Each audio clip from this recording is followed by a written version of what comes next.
जिंदगी में मोहब्बत हुई? हाँ। कितनी मोहब्बतें हुई? मुझे एक हुई है, एक हुई? दो हुई है, तीसरी हुई है। पहले किसी से हुई थी। दूसरी मुझे फिर किसी से हुई थी। तीसरी मुझे अपने अल्लाह से हो गई है। ठीक चले। और वो पक्की पक्की हो गई है। अल्लाह मुझे इस पर इस्तकामत दे। और जो पहली हुई थी वो कहते हैं एक मोहब्बत, वो भी नाकाम मोहब्बत, नाकाम, दूसरी भी नाकाम। मगर इससे भी काम चलाया जा सकता है। कुछ नहीं हासिल। कुछ हासिल नहीं हुआ? क्या वजह हुई मोहब्बत में नाकामी की वजह क्या हुई? नाकामी की वजह, दो प्यार करने वाले मोहब्बत करते हैं, उनकी शादी होती है, तो हमारे तो ऐसा कोई सीन नहीं है, तो ऐसा फिर ठीक है, किसी ने फेल समझाया? हो गया। नहीं, अपने दिल को खुद ही समझा लिया।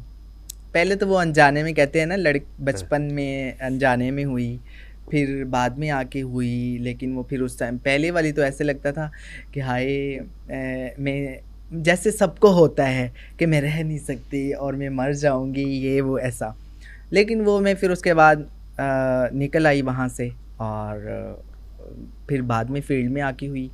तो वो फिर मुझे उस टाइम मुझे समझ आ गई थी कि फ़ायदा नहीं है कोई भी। फिर वो ड्रॉप सीन हो गया। उनको भी समझ थी कि फायदा नहीं है कोई भी? वो तो मैंने इजहार ही नहीं किया। अच्छा, इजहार किया ही नहीं? अच्छा, मन ही मन में रह गई सारी बातें। तो फिर इजहार नाकाम तो ना हुई ना? है। वो नाकामी तो तब होती है जब आगे से इनकार हो जाए। ये भी आप कह लें, हाँ ये भी कह सकते हैं। नाम याद होगा? ये सिग्नल वहां से ले रही हैं आप? नाम लेने से कहीं बदनाम ना हो जाए। बदनाम वो हो जाएंगे। बस गुजर गया। अच्छा, मुझे ये बताइए कि मोहब्बत करनी चाहिए? हाँ, अहम जुज़्व है ज़िंदगी का मोहब्बत। जब तक आप मोहब्बत नहीं करते, आप संवर नहीं सकते। आपकी पर्सनैलिटी, आपकी ज़ात निखर नहीं सकती। आपको भी मोहब्बत ने संवारा है? हाँ, यही समझ लें। अच्छा, आपके बारे में ये है कि आप लड़कों से हाथ मिलाती हैं और लड़कियों के सर पे दस्ते शफ़क़त रख देती हैं। हाँ, ऐसे ही है। ये क्या है? वो ये है कि बहन, बेटी, क्या किया जाता है? उनके सरों पे प्यार दिया जाता है ना, उनसे हाथ तो नहीं मिलाया जाता। माँ बाप क्या करते हैं? उनको प्यार ही देते हैं ना। बाप अपनी बेटी से हाथ तो नहीं मिलाता, माँ अपनी बेटी से हाथ तो नहीं मिलाती। चाहे जितना भी उसको प्यार आए ना, वो गले लगाएगी या प्यार देगी, ऐसे ही ना। तो हमारे अंदर माँ भी है, बाप भी है। तो जो भी जितनी भी लड़कियाँ हैं, मैं उनको अपनी बेटी की नज़र से, बहन की नज़र से देखती हूँ, तो फिर मैं उनको प्यार देती हूँ और मुझे अच्छा लगता है। वो जो लड़के देख रहे हैं वो हैं, वो जो लड़के देख रहे हैं, लड़के, उनको महक मलिक किस नज़र से देखती हैं? लड़के जो लड़के देख रहे हैं, हमारा शो देख रहे हैं। लड़के अच्छे हैं, सलामत रहें, अल्लाह उनको खुश रखे। और भाई की नज़र से देखती हूँ। हाथ मिलाती? हाँ, और हाँ, इसी नीयत से आप उनसे हाँ, हाथ मिला लेती हैं? हाँ।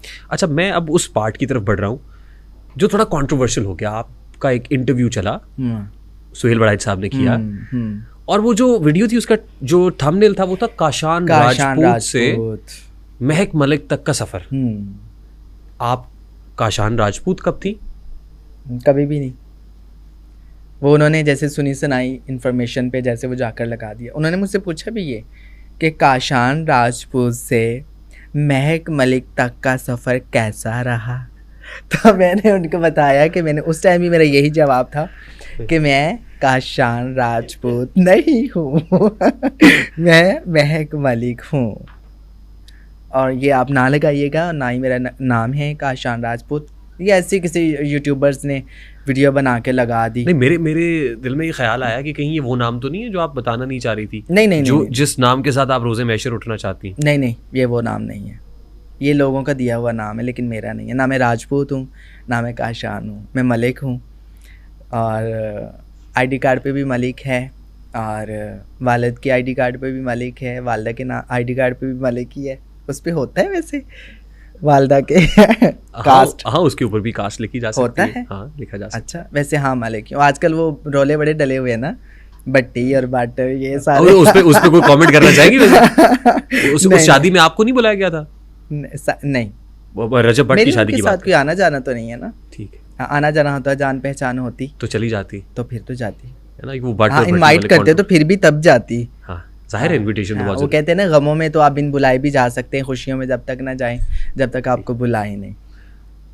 वो व्लॉगर है, आप भी यूट्यूब चलाती हैं, एक ही चैनल है या मल्टीपल चैनल्स हैं? नहीं, काफ़ी ज़्यादा हैं, और मेरे कैमरामैन शाहीन स्टूडियो जो हैं वो रन कर रहे हैं इसको, और उस पर 4 मिलियन से ज़्यादा एक पे है, 3 मिलियन से ज़्यादा, 2 मिलियन से ज़्यादा, 1 मिलियन से ज़्यादा, ऐसे काफ़ी सारे चैनल्स हैं। और मंथली कितने पैसे कमा लेती हैं आप यूट्यूब से? वो सारे उन्हीं के पास जा रहे हैं, मेरे पास नहीं आ रहे। 1 रुपया नहीं लेती आप? नहीं, मैं उनसे कुछ नहीं लेती। डिजिटल मीडिया की दुनिया में जहाँ से लोग डॉलर्स कमा रहे हैं, अब 1 रुपया नहीं ले रही? नहीं, मैं उनसे कुछ नहीं ले रही। I am लिटली shocked. अच्छा, आप टिकटॉक से वायरल हुई, आपको लगता है कि टिकटॉक आने के बाद वायरल हुई? मैं टिकटॉक से पहले ही वायरल थी, और यूट्यूब पे ही मैं वायरल थी टिकटॉक आने से पहले ही। और टिकटॉक पर जब मैं आई हूँ, और काफ़ी अर्सा, मतलब कि सबसे ज़्यादा फॉलोअर्स, सबसे ज़्यादा लाइक्स मेरे जो है ना होते थे। ठीक। अच्छा, एक इंटरव्यू में आपने सुहेल वड़ाइच साहब को भी जो है ना वो कह दिया कि अगर मेरे सामने आ जाए तो मैं सुहेल वड़ाइच साहब को, मुझे थोड़ा सा ऑकवर्ड इसलिए लगा कि सुहेल वड़ाइच साहब सीनियर जर्नलिस्ट हैं। नहीं, मैंने तो नहीं ऐसा बोला। अच्छा, ऐसा नहीं था? नहीं, अगर मेरे सामने आ जाए ना तो नहीं, वो लिखी लिखाई पढ़ी पढ़ाई बातें होती लोगों की तरफ से, लेकिन मैंने तो ऐसा, हाँ, ऐसा मुझे मैंने कभी भी किसी के लिए अखलाक से गिरी हुई ज़िंदगी में कभी कोई बात नहीं की। और उनके लिए मैंने ये कहा था, मैंने कहा वो सीनियर थे, उनको हक नहीं था ऐसा बोलना या ऐसा कुछ करना। जब हमने जो चीज़ें हमने मना की है, मेरे सेक्रेटरी ने मना की हैं, तो वो उन्होंने जाकर वही फिर क्वेश्चन भी वही पूछे और जाके फिर वो शाया भी कर दिए। तो मैंने कहा उनको नहीं करना चाहिए था, मैंने ये बोला था। मैंने ऐसा तो कुछ नहीं कहा कि मैं उनको ऐसे कर दूँ वैसे कर दूँ, ऐसा। अच्छा, इंडस्ट्री की एक और खातून है, वो बहुत नाकिद है, आपके हवाले से बात करती हैं और LGBTQ पे बहुत बात करती हैं। मारिया जी, मारिया बी की बात कर रहा हूँ। हाँ जी, मैं उनके साथ हूँ, मैं खिलाफ हूँ LGBT के। अच्छा, आप LGBTQ के अगेंस्ट बात करती हैं? हाँ, मैं भी, हाँ, इंशाल्लाह। हम देखें ना, हम गुनाहगार ज़रूर हैं, लेकिन हम बागी नहीं हैं। हम अपने अल्लाह को कभी नहीं छोड़ सकते।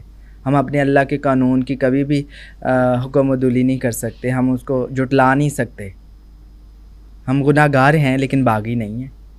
हमारा ईमान है, जो हमारे अल्लाह ने अहकामात लाज़म किए हैं हम उसके साथ एग्री करते हैं, और जो हमारे नबी करीम सल्लल्लाहु अलैहि वसल्लम की जो तरीक़े हैं हमारा उन पर भी ईमान है।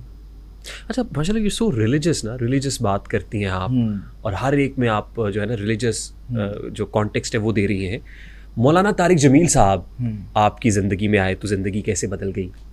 हाँ, अल्हम्दुलिल्लाह, उनके साथ मेरी मुलाकात होती रहती है और बड़ा प्यार करते हैं मुझे। अल्लाह उनको जज़ाए खैर दे, अल्लाह उनको सलामत रखे। बहुत अच्छे इंसान हैं। उनके आने से ज़िंदगी कैसे तब्दील हो गई? नहीं, किसी के आने से ज़िंदगी तब्दील नहीं होती, ये अल्लाह के ही करने पे सब कुछ होता है।